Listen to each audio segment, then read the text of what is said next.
하나님 말씀 누가복음 1장 26절입니다. 여섯째 날에 천사 가브리엘이 하나님의 원하심을 받아 갈릴리 나사렛이라는 동네에 가서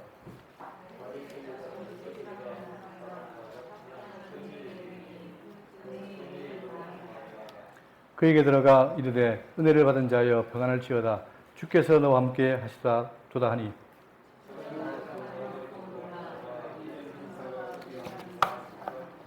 천사가 이르되 마리아여 무서워하지 말라 네가 하나님께 은혜를 입었느니라.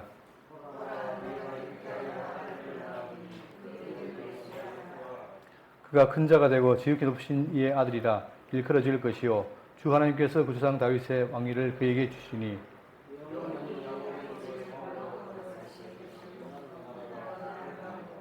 아멘. 예, 오늘은 누가복음 2장 두 번째가 되겠죠. 지난 시간에 밝혔던 것처럼 이 누가복음은 누가라는 의사가 이루어진 사실에 대해서 자세히 살펴서 증거했습니다. 그런데 그 증거의 내용의 목적이 바로 뭐냐면 목적은 알고 있는 바를 더 확실하게 하기 위함이다. 우리 기독교 성도들이 진리 많이 알죠. 많이 배웠고 그렇기 때문에 그런데 그 진리가 아는 거 하나로 끝나는 게 아니라 점점 어떻게 됩니까? 확실해져야 돼요. 그래야만이 되는 것처럼 지금 누가도 디오빌로 각하에게 그 말을 하고 있는 겁니다. 그래서 이 내용을 우리가 한 번 보는 게 아니라 계속 보면서 진리의 말씀이 뭐구나를 깊이 알아야 되겠죠. 그래서 지난 시간에 먼저 세례요한의 탄생 고지가 증거되었고 그래서 세례요한이 탄생했다는 거 뭐냐? 바로 뒤에 오실 메시아를 증거하는 것이다. 그렇게 증거했습니다. 자, 오늘은 지금 26절 이하의 예수 그리스도의 탄생 고지가 되겠습니다. 자, 그런데 지금 성경을 말은 뭐냐면 이 도표처럼 마태, 마가, 누가요 같아 보냐? 다 그리스도에 대한 얘기입니다. 자, 그렇기 때문에 그 중에서 누가복음 말하면 인자, 사람의 아들 오신 예수님, 그에 대한 얘기를 하고 있죠. 그리고 누가복음은 전체를 봤을 때에 인자의 등장과 준비, 갈릴리 사역, 예루살렘으로 가는 길, 그리고 예루살렘의 사역, 고난, 십자가, 부활, 증명, 이 전체를 자세하게 역사적으로 순서로 기록한 겁니다. 그렇기 때문에 우리는 예수님이 오셔서 뭘 하는가를 알 수 있겠죠. 자, 그리고 오늘은 바로 뭐냐?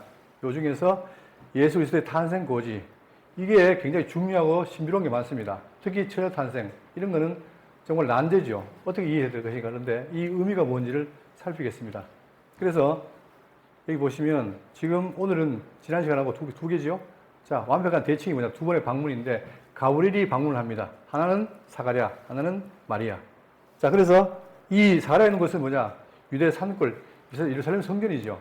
성전에 갔는데 가서 사가랴에게 아들이 끝날 것이다를 얘기했습니다. 잉태를 얘기하고 있죠. 그 다음에 그게 오늘 일어난 것, 자, 우리가 하는 것은 뭐냐면 예수, 즉 갈릴리 나사렛에서 처녀 마리아에 가가지고 권력에 소외된 변방입니다. 이 나사렛이. 거기서 예수 그리스도의 잉태를 얘기하고 있다는 사실입니다.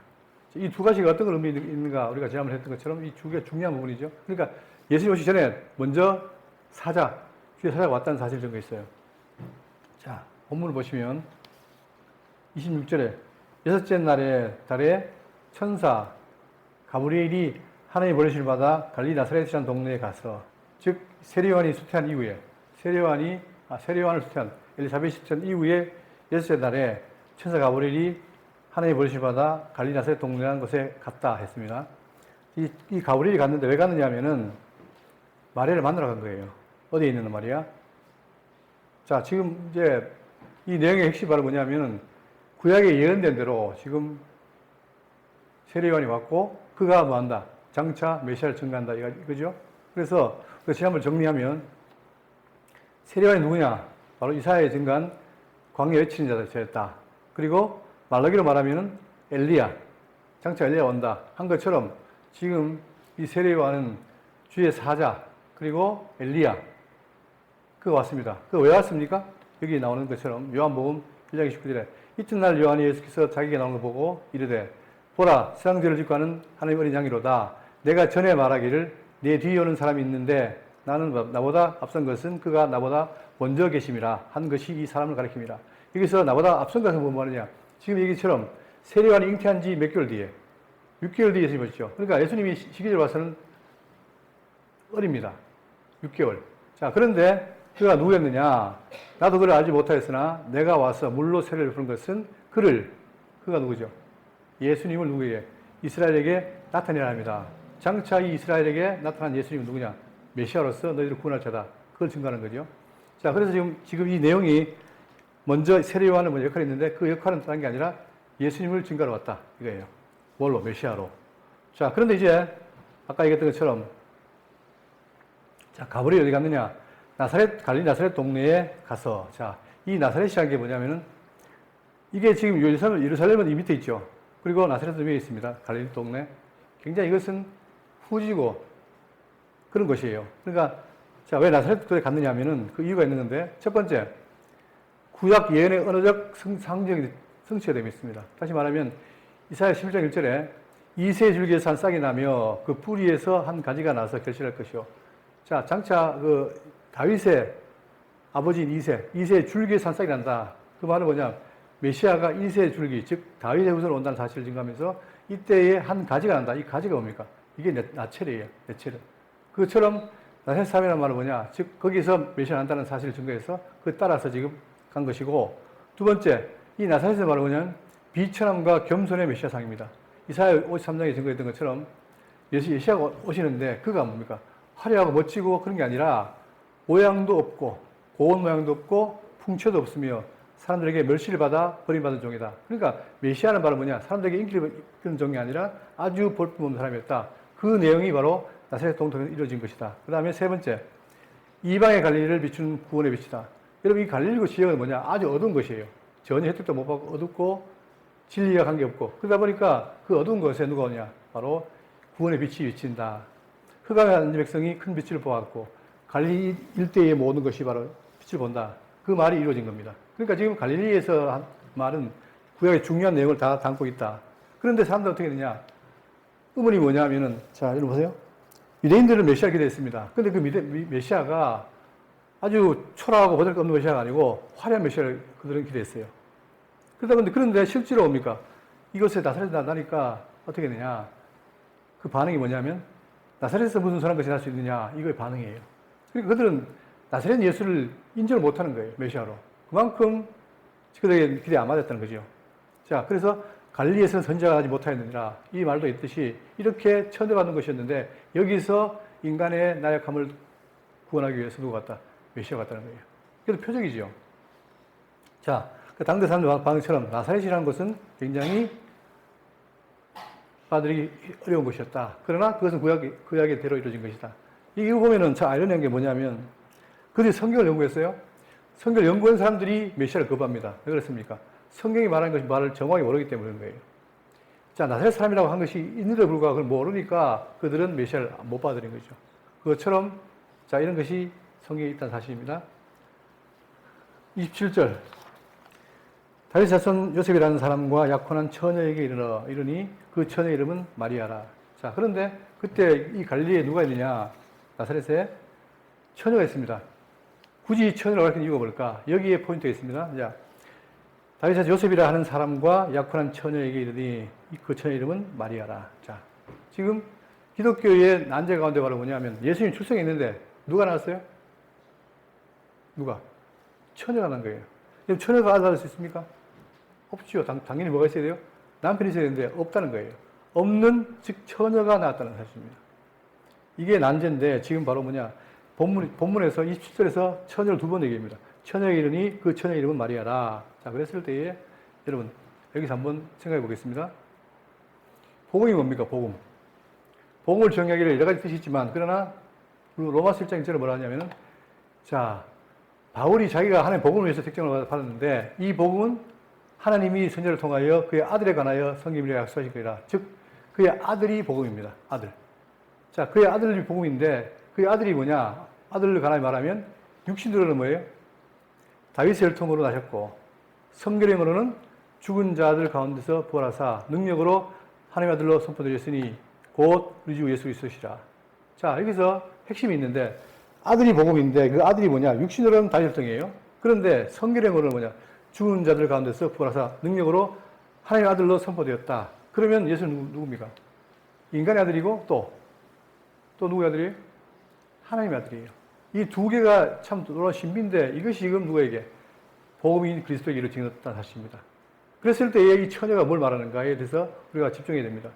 자, 지금 처녀 형태는 굉장히 중요한 거죠. 자, 그래서 이 말을 이해하기 위해서 여기 보겠습니다. 창세기 3장 15절에 자, 내가 너로 여자와 원수가 되게 하고 내 후손도 여자의 후손과 원수가 되게 하리니 여자의 후손은 내 머리를 상하게 할 것이요 너는 그의 발꿈치를 상하게 할 것이니라. 자, 이게 창세기에 아담이 타락한 이후에 원시복음이다. 최초복음이라 말하는 것인데 지금 누가 있습니까? 자, 내가 너로 즉 사단과 여자의 후손 여자와 원수가 돼요. 그러니까 이 말 속에서 지금 뭘 말하느냐? 앞으로 자, 여자의 후손이 와서 원수가 되게 하고 바로 그들이 출생할 것이라는 얘기죠. 그러니까 지금 창세기를 뭘 말하느냐? 3장 15절에 여자의 후손을 말하고 있습니다. 이게 뭘 말하냐면은 여러분 세상에 다 누구의 후손입니까? 남자의 후손입니다. 그런데 표적적으로 장차 메시아가 오는데 어떻게 되냐? 여자의 후손이 온다는 사실이에요. 이게 지금 이 증거의 핵심입니다. 자, 그런데 어떻게 오느냐? 그걸 나중에 가서 그러니까 이게 세월이 한 왜냐하면 그 뒤는 더 오래됐으니까, 오래됐죠? 보통 2000년? 긴 세월입니다. 그때에 이사야가 하는 말이 뭐냐면, 그러므로 주께서 친히 징조를 너에게 주실 것이라. 보라, 처녀가 잉태하여 아들을 낳을 것이라 하시오. 그의 이름은 임마누엘이 하리라.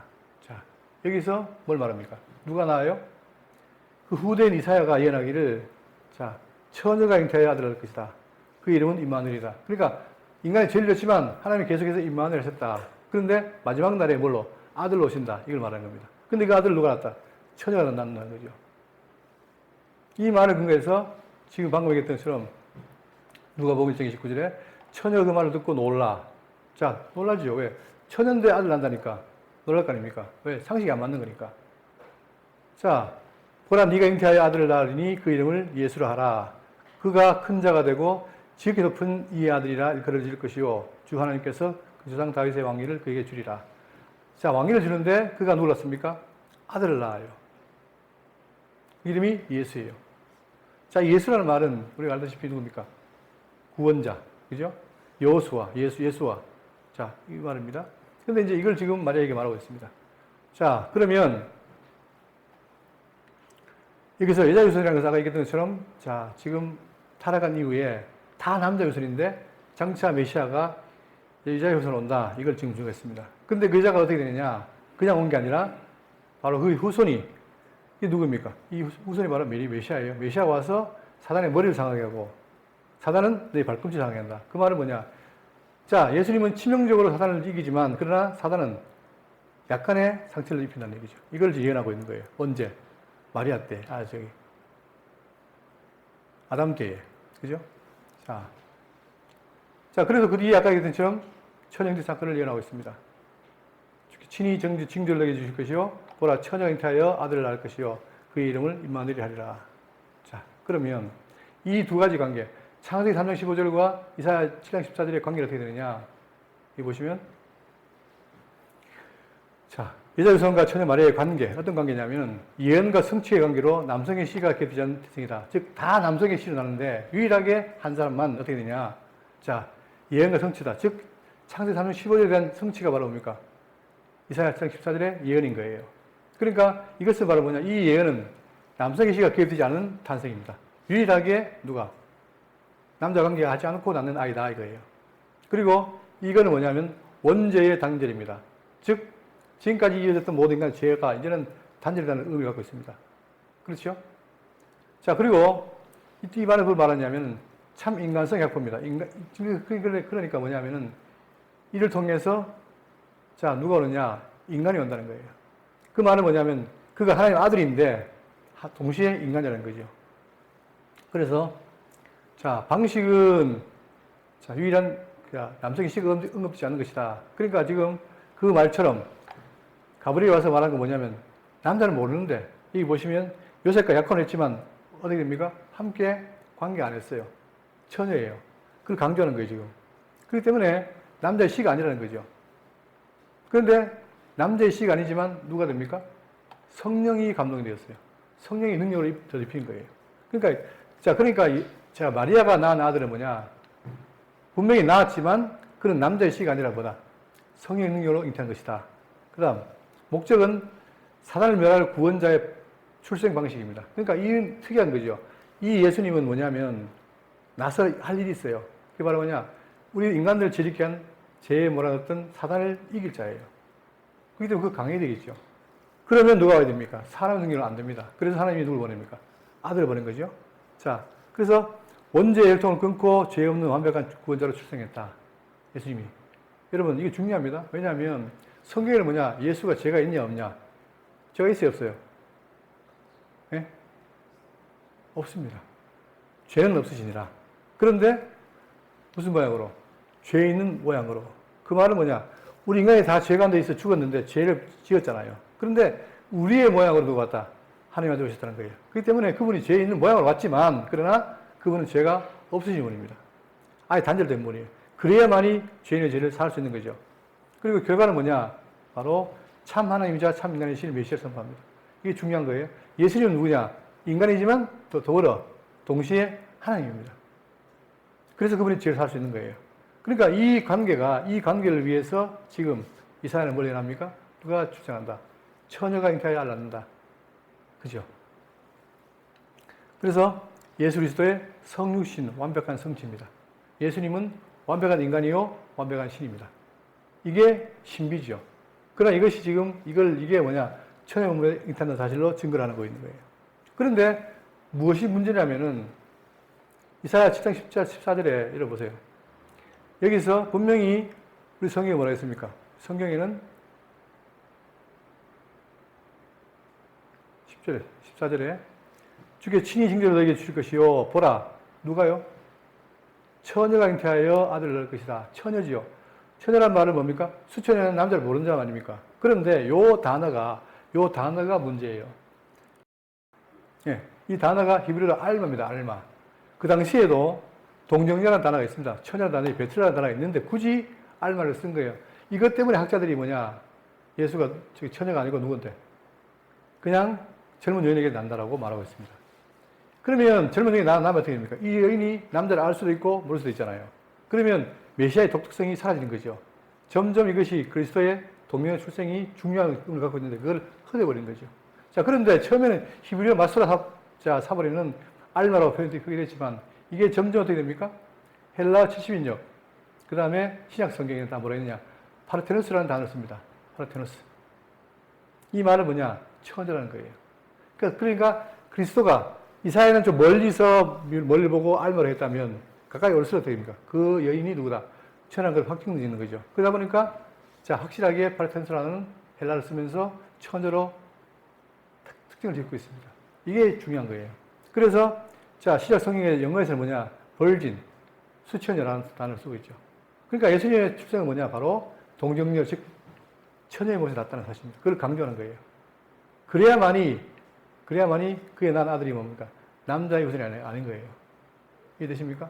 자, 그러면 요셉의 후손이 아니냐? 요셉은 뭡니까? 요셉은 혈통적으로 법적으로의 후손인 거예요. 관계가 아니고. 그러나 지금 정언했지만 요셉과 마리아는 어떻게 됩니까? 각자의 자리를 지키고 있었던 거죠. 자, 그게 중요한 겁니다. 그러니까 히브리 간섭에는 뭐냐? 1년 전에 정언하고 그 다음에 혹시 그 당시에 정언했는데 여자가 부정하면 사형시킵니다.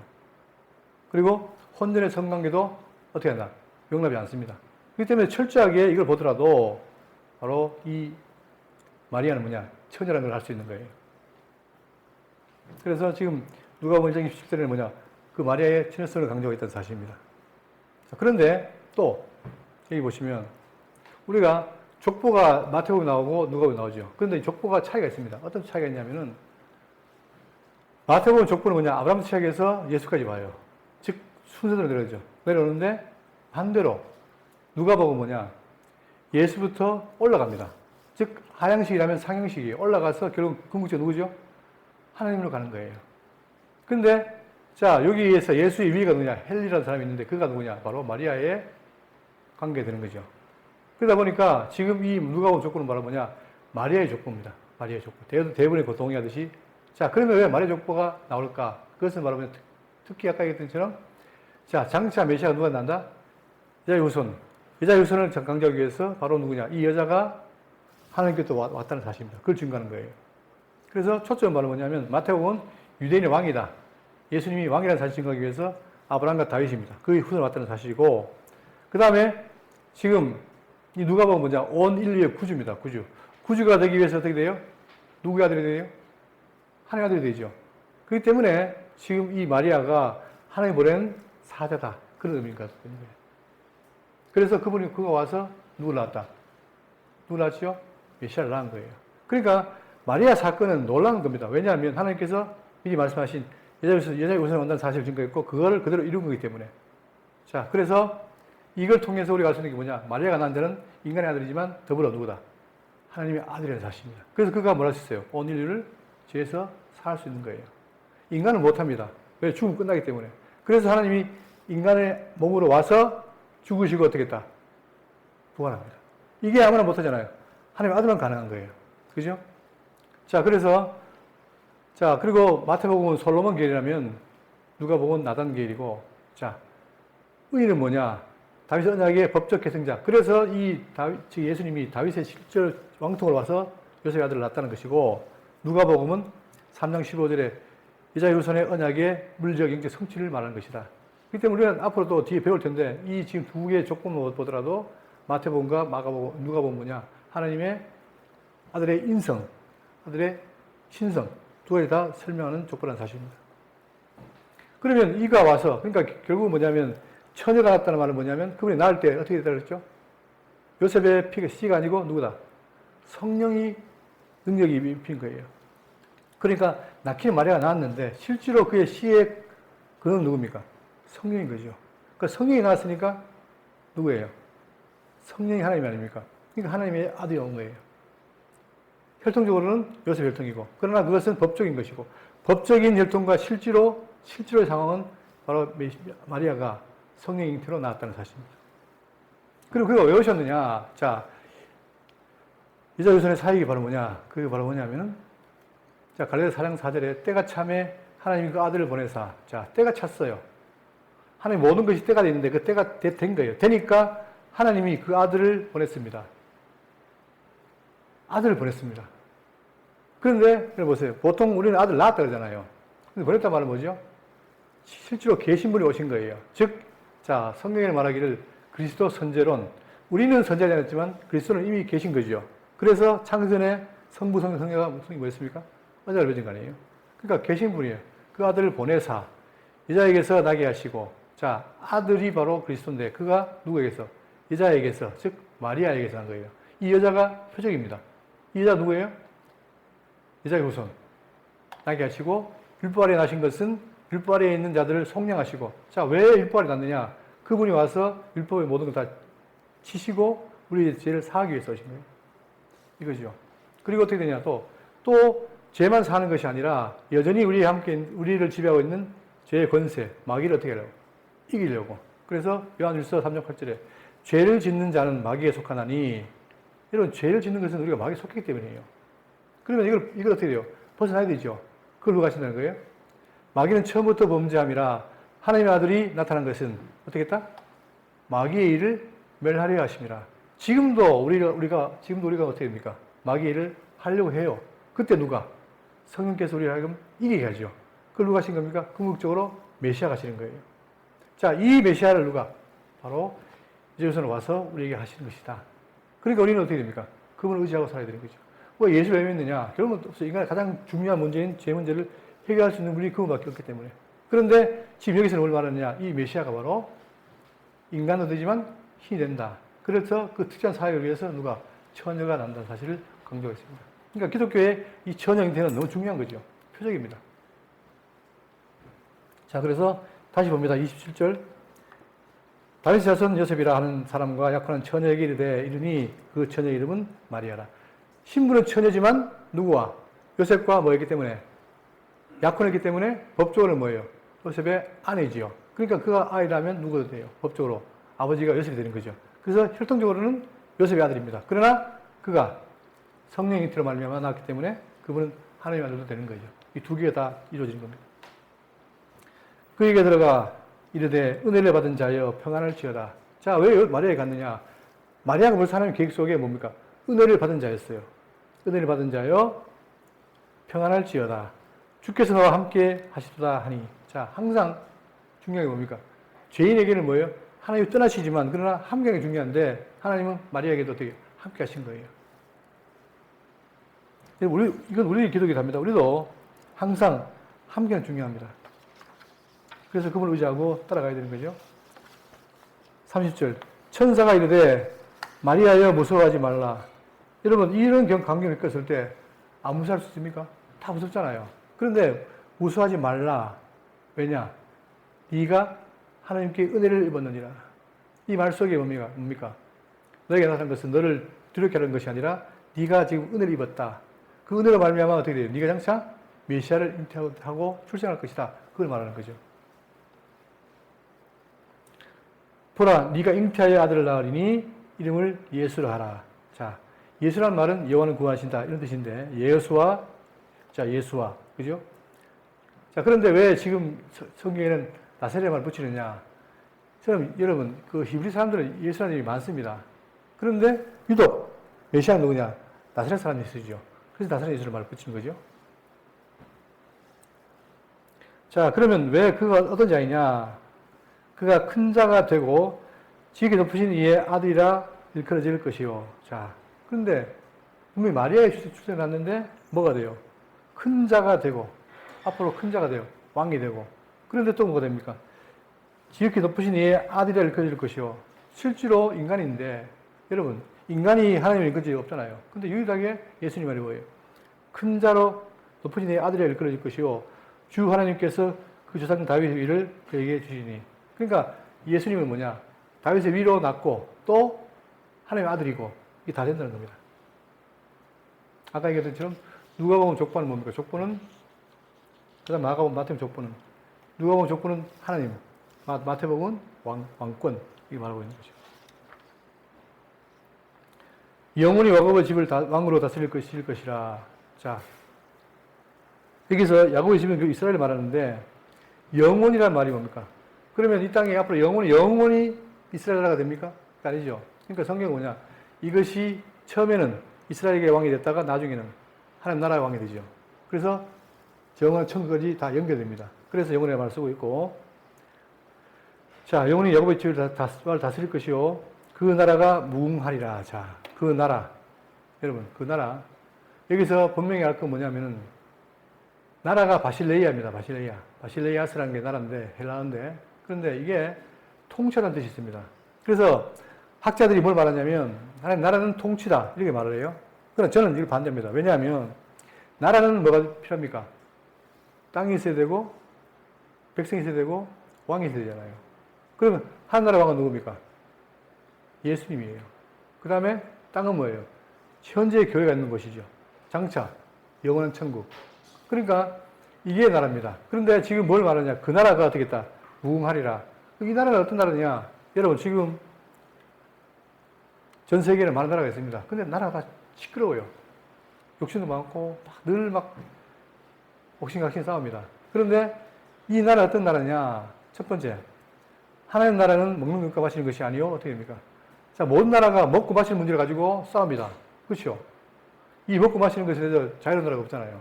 그런데 하나님 나라는 뭐냐? 그런 게 아니라 오직 성령 안에 있는 의와 평강과 희락이라. 이게 나라인 거예요. 그러면 교회가 뭡니까? 교회가 하나님 나라지요. 나라라고 하면서도 교회 안에 뭐가 없어요? 의와 평강과 희락이 없다면 그거는 가짜다. 다시 말하면 진리가 있고 말씀이 살아있다면 그 교회는 뭐예요? 의와 평강과 희락이 넘쳐야 됩니다. 그러니까 왜 우리 교회가 왜 이렇게 지금 공부하느냐? 다른 게 아니라 배워서 뭐 하려고? 이 나라를 이루려고 하는 거예요. 그리고 메시아를 만났으면 그가 이런 나라는 뭡니까? 지금처럼 먹고 마시는 것 아웅다웅 쌓는 나라가 아니라 뭐예요? 의가 충만하고 평강이 있고 희락이 있는 것이 되어야 되는 거예요. 그래서 사단은 뭡니까? 이걸 원치 않죠. 그래서 사단의 나라하고 하나님의 나라는 달라요. 그 다음, 자, 그 나라가 언제 오느냐? 마가복음 1장 15절에 이르시되 때가 찼고 하나님의 나라가 어떻게 했다? 가까이 왔으니. 언제 왔습니까? 예수님이 출현하고 나타날 때 회개하라 천국이 가까이 왔느니라. 메시아 오심으로 이 땅에 옵니까? 하나님 나라가 시작된 거예요. 그러면 지금 그 나라 시작된 나라가 지금도 전 세계에 가고 있잖아요. 우리도 지금 그 나라의 가운데 있는 거예요. 그렇죠? 그때가 이루어졌습니다. 자, 그럼 어떻게 되느냐? 내 아버지께서 나라를 맡기신 것 같이 나도 너희에게 맡겨. 이제 우리에게 뭡니까? 그 권세가 이양된 거예요. 그런데 사람들이 뭐가 없으면, 우리의 머리신 그리스도에 대한 진리가 없으면 이 나라가 어떻게 되겠습니까? 흩어지는 거죠. 지금 많은 교회들이 흩어져 있습니다. 왜? 그리스도가 없으니까. 자, 그래서 그걸 다시 새겨봐야 될 것이고, 또, 우리 어떻게 됐느냐. 과거에 우리를 흑암의 건세에서 건져내서 우리가 다 죽었어요. 죄가한테 죽었고, 흑암의 건세에 있었습니다. 그런데, 누가? 하나님께서 그의 사랑의 아들로 나라로 우리를 옮긴 거예요. 그러니까 우리가 지금 이 나라에 있다는 사실은 너무나 놀라운 것이고, 여러분과 제가 기뻐하고 찬송해야 될 상황인 거예요. 그런데 사람들이 뭐냐? 오래 지나다 보니까 그에 대한 감흥이 없습니다. 아, 뭐, 당연히 하나님 나라지. 라고 생각하는데 그게 아니라 더욱더 하나님 나라를 발전시키고 말씀으로 무장해야 됩니다. 이게 나라는 거죠. 자, 근데 성경을 말하느냐? 그 나라가 어떻게 되리라? 잠시 있다가 무너지리라.가 아니고 어떻게 하리라? 무궁하리라. 끝이 다할 바가 없다는 거예요. 이게 바로 우리가 있는 교회입니다. 하나님 나라고. 그러니까 우리는 이 땅에 여기서 뭐냐? 사단의 지배를 받을 것이 아니라 바로 하나님의 아들을 믿고 따르는 그것으로 지배를 받아가지고 우리가 어떻게 무궁히 나아가야 되는 거예요. 나중에는 영원한 천국에서 만나야 되는 거예요. 그게 우리의 할 일이고 우리에게 소망하는 거 아닙니까? 마리아가 천사에게 말하되 나는 남자를 알지 못하니 어찌 일이 있으리까? 자, 보세요. 당연하죠. 왜? 자기가 분명히 알고 있는 상식이 뭐냐? 상식은 남자를 알아야 아이가 낳는데 마리아가 말하되 나는 남자를 알지 못하니 남자를 내가 모른다. 알다는 말은 뭡니까? 관계란 말이에요. 원래 히브리어 야다, 헬라어 기노스코 이걸 알다는 말인데 알다는 말은 남녀 간의 관계를 말하는 거예요. 근데 내가 남자와 관계를 안 했는데 어찌 일이 있으리까? 안 맞습니다. 우리가 알고 있는 모든 과학적으로 맞지 않고 이치에 맞지 않습니다. 이랬어요. 여기서 가톨릭이 뭐라 말하느냐?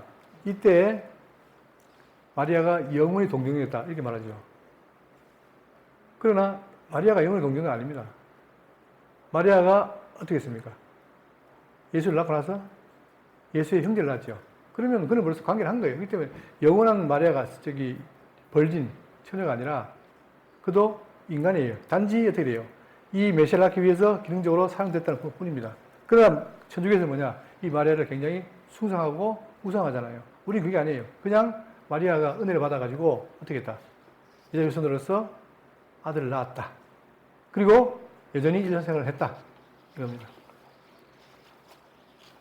자, 그러니까 여기 중요한 말이 나옵니다. 천사가 대답하여 이르되 성령이 네게 임하시고, 자 보세요. 천사가 대답하여 이르시되 성령이 네게 임하시고 지극히 높으신 이의 능력이 너를 덮으시니. 자, 이게 예수님의 탄생의 비화, 특징입니다.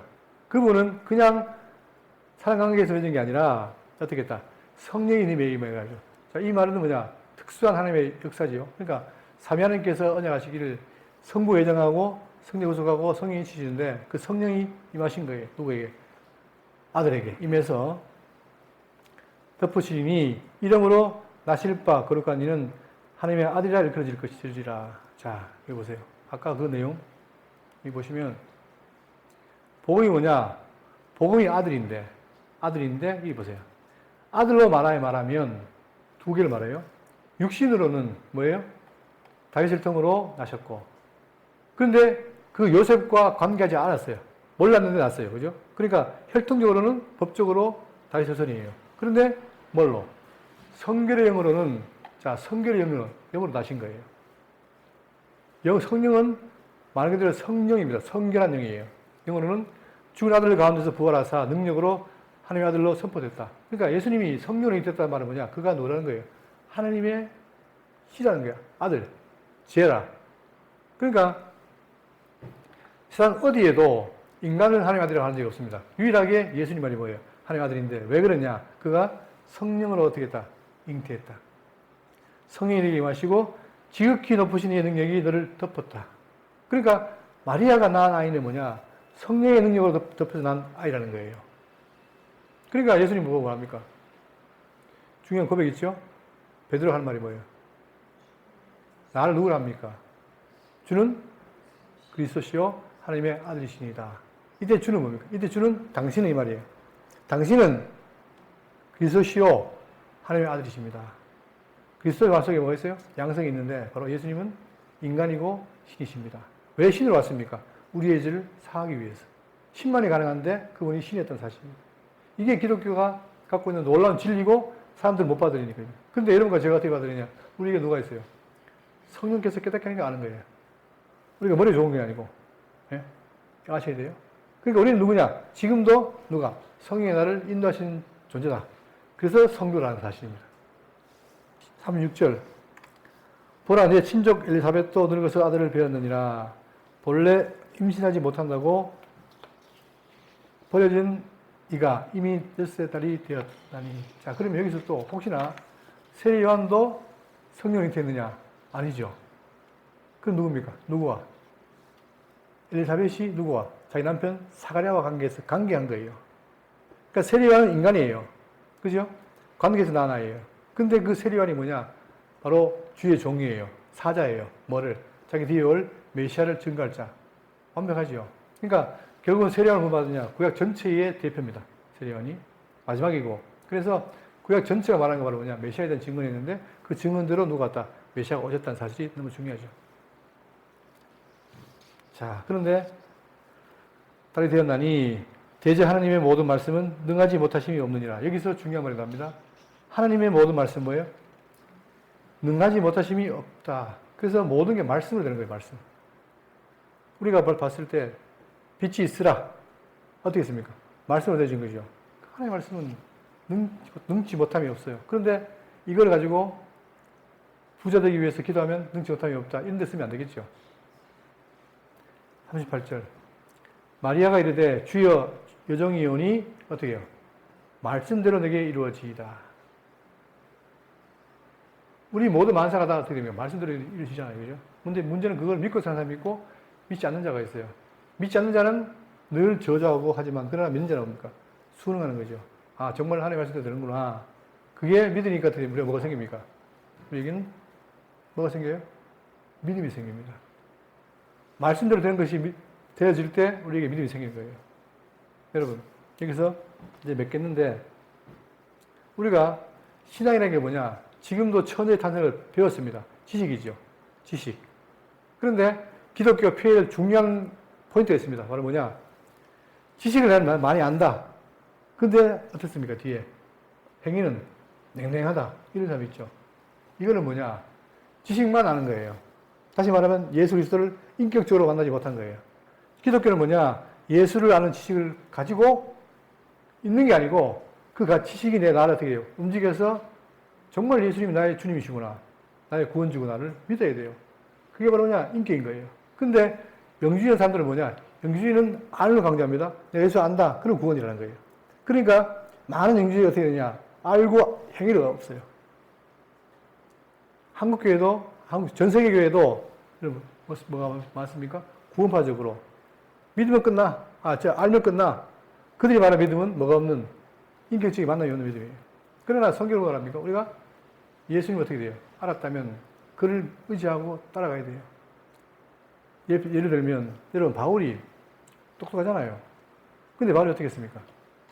복음 때문에 순교했습니다. 아니 지식만 있다면 굳이 죽을 일이 없잖아요. 그렇잖아요. 그죠?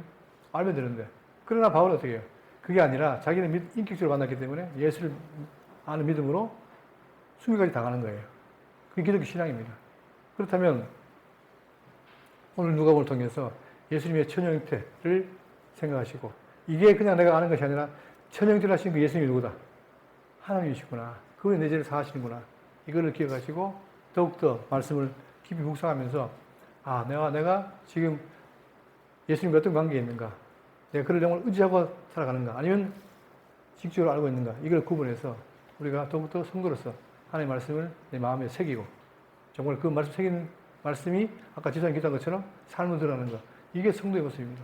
그래서 우리 모두가 정말 의와인 것이 넘치는 평강이 넘치는 하나님 나라의 백성 되기를 바라겠습니다. 기도하겠습니다.